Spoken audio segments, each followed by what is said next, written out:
শিক্ষাক্ষেত্র থেকে শুরু করে আর্থসামাজিক ক্ষেত্রেও সেখানে মাওলানা আনোয়ার হোসেন কাসেমি যেমন নতুন প্রজন্মকে গড়ে তোলার জন্য যে উদ্যোগ নিয়েছেন তা অত্যন্ত প্রশংসনীয়।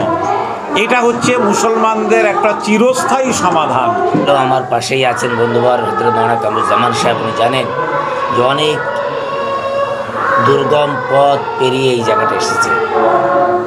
আমরা সকলের সহযোগিতা, সকলের দোয়া পাথেয় করে আজকের এই জায়গাতে এসেছি। আগামী দিনে সকলের সহযোগিতা কামনা করে আরও আমরা এগিয়ে যেতে পারি, সেই কামনা আপনাদের মাধ্যমে করছি। Thank you.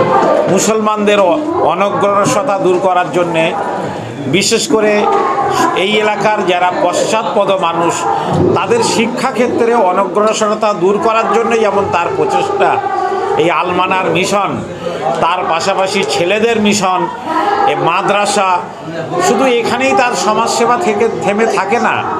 আপনারা দেখেছেন যে এলাকার মানুষের যখন দুর্ভিক্ষ আসে, যখন বন্যা আসে, যখন বাড়ি ডুবে যায়, সব সময় কিন্তু মাওলানা আনোয়ার হোসেন কাসেমি সাহেব সব অসুবিধায় মানুষের পাশে থাকেন। এটা তার বড় পরিচয় এবং এই জন্যে আমরা তাকে রাজ্য স্তরেও কিন্তু সবসময় তার কাজকে আমরা প্রশংসা করি এবং সম্মান দেওয়ার জন্য চেষ্টা করি। আমরা দোয়া করব, আমরা যখন এখানে হাঁটু সমান পানি ছিল, বর্ষাকালে ডুবে যেত, তখনও মাওলানা সাহেবের পাশে এসে দাঁড়াতাম। আজকের এখানে অত্যন্ত সুন্দর জায়গায় পরিণত হয়েছে। এখনও কিন্তু মাওলানা সাহেবের পাশে আছি এবং আমাদের যতক্ষণ প্রয়োজন হবে আমরা এই কাজে, এই এলাকার কাজের জন্যে মাওলানা সাহেব এখানে একটা খুঁটি হিসাবে, একটা স্তম্ভ হিসাবে সে তার দায়িত্ব পালন করছেন। আমরা দোয়া করব আল্লাহ তার এই প্রচেষ্টাকে কবুল করুন আর এলাকার সব মানুষ এই কাজের পাশে থাকুন। তবে শিক্ষার আমাদের সবচেয়ে বেশি করে গ্রহণ করা এক বর্তমান বিশ্বের অন্যতম ইনসান হিসেবে কঠিন কঠোর পরিবেশ পরিস্থিতির মধ্য দিয়ে আমাদের এই শিক্ষাকে আমাদের ধ্যানে জ্ঞানে চিত্তে হৃদয়ে ধারণ করতে হবে, গ্রহণ করতে হবে। আপনারা শুনেছেন বর্তমান ভারতবর্ষের নাগরিকদের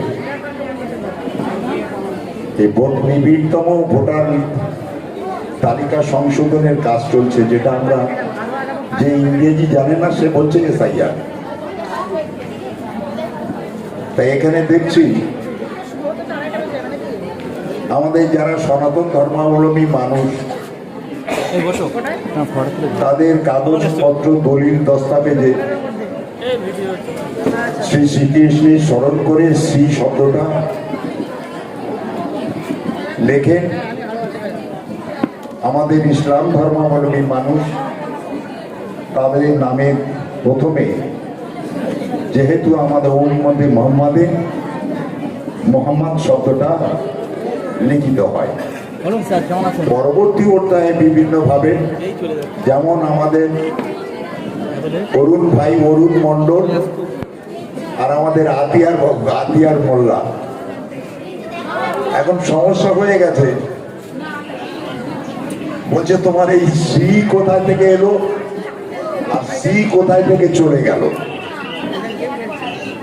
কোন জায়গায় রয়ে গেছে সি অরুণ মণ্ডল, কোন জায়গায় রয়ে গেছে মোহাম্মদ আতিয়ার রহমান মোল্লা। তাহলে তোমার বাবার কাগজপত্র রেফারেন্স নিয়ে আসতে হবে। তাহলে বাবা তো মরে গেছে, দুজনেই বলছে। তো বলছে ওদের ডেথ সার্টিফিকেট নিয়ে আসতে হবে। তো বলছে আমাদের তো ডেথ সার্টিফিকেট নেই। প্রকারান্তে বলতে চাচ্ছে মরে গেছে তো কি হয়েছে, তুমি শ্মশানে চিতাভস্ম নিয়ে ডিএনএ টেস্ট করে তার রিপোর্টটা নিয়ে এসো। তুমি কবরে গিয়ে হাড়গোড় তুলে তার ডিএনএ টেস্ট করে তার রিপোর্টটা নিয়ে এসো। তোমাদের ম্যাচিংটা করে তারপরে সাবমিট করলে তোমাদের গণতান্ত্রিক অধিকার, ভোটাধিকার সুরক্ষিত হবে। তা আমাদের মধ্যে যদি শিক্ষা থাকতো তাহলে কিন্তু সর্বক্ষেত্রে একই রকম নাম আমরা ব্যবহার করে যেতাম। বা যদি কেউ আমাদের নাম কোনো ক্ষেত্রে একটা অধ্যক্ষ যদি ছেড়ে যায় তাহলে কিন্তু আমরা বলতাম যে আমার সম্পূর্ণ নামটা লিপিবদ্ধ করো। আজকের এই দুর্বিষহ যন্ত্রণার শিকার আমাদের হতে হতো না। এই যন্ত্রণায় অকাল প্রাণে প্রায় 1.5 শতাধিক মানুষ ইতিমধ্যেই মারা গেছে এবং যারা এই কমিশনের কাজ করছে তারাও প্রাণ হারিয়েছে। শুধু খালি শিক্ষার অভাবে, সচেতনতার অভাবে। আমাদের সকলকে শিক্ষা যেমন গ্রহণ করতে হবে, সচেতন হতে হবে। এবং একটা অশুভ শক্তি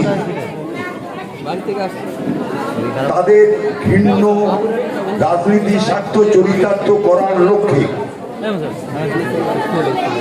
সারা বিশ্বে যেমন, ভারতবর্ষে তেমন, বাংলায় তেমন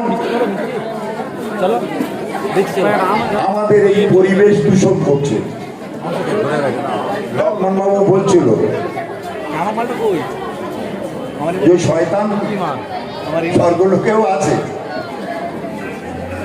তার মধ্যে থেকে, প্রতিকূল অবস্থার মধ্যে থেকে আমাদের আদর্শ মানুষ হিসেবে, ইনসান হিসেবে আমাদের পরিবার বর্গের, আমাদের মহল্লার, আমাদের সমাজের, আমাদের দেশের মানুষের সুরক্ষিত করতে হবে, নিজে সুরক্ষিত হতে হবে। আজকে ভাবতে পারেন বিশ্বের অন্যতম ধর্মনিরপেক্ষ সংবিধান, দেশ স্বাধীন হয়েছে ৭৯ বছর, সংবিধান স্বীকৃতি লাভ করেছে ৭৭ বছর, ৭৭তম প্রজাতন্ত্র দিবস। আমাদের দেশের আতিয়ার বাবু বলছিলেন নেতাজি সুভাষচন্দ্র বোস, তার পরিবারবর্গের কাছে পরিচয় পরিচিতি যাচ্ছে। অমর্ত্য সেন নোবেল পুরস্কার প্রাপ্ত ভারতবর্ষের গর্ব, তার SIR এর নোটিশ ধরাচ্ছে। এ কেমন পরিবেশ পরিস্থিতির শিকার আমরা হচ্ছি। এর জন্য আমাদের শিক্ষা অত্যন্ত জরুরি, সেই সঙ্গে আমাদের সংঘবদ্ধ ঐক্যবদ্ধ মানসিকতা। মানুষ হিসেবে বাঁচতে গেলে, মানুষকে বাঁচাতে গেলে, আরে মানুষ বাঁচুক, তবে তো আমার রাজনীতি, তবে তো আমার সমাজ সেবা। এর জন্য শিক্ষাটা অত্যন্ত জরুরি।